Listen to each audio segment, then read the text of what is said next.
High, এবার খাবো আমি খাবার। তো ফ্রেশ ট্রেশ হয়ে চলে এসেছি এখানে, আর অলরেডি সবাই খেতে বসে গেছে।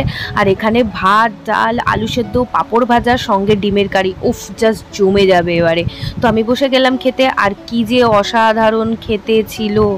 প্রথম বাইট নিয়েই আমি আর বলে বোঝাতে পারবো না। তার সাথে পেঁয়াজ, কাঁচা লঙ্কা, সঙ্গে শশা। ওফ, জাস্ট জমে গেছিলো, মনে হচ্ছে কতদিন পরে খেয়েছি। অ্যাকচুয়ালি না, এতটা জার্নি করে এসেছি না, ভীষণ খিদে পেয়েছিল।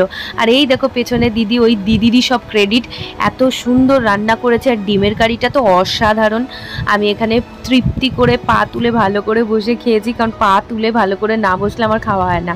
আর এখানে আমাদের গাড়ির ভাইও খাচ্ছিল, শান্তিতে খেলাম। আর এখানে আমাদের বেহেন আর বেহেন কাপাতি ভিডিও করে দিচ্ছিল। তারপরে আমি এখানে আবার একটা ফুল গুজেছিলাম।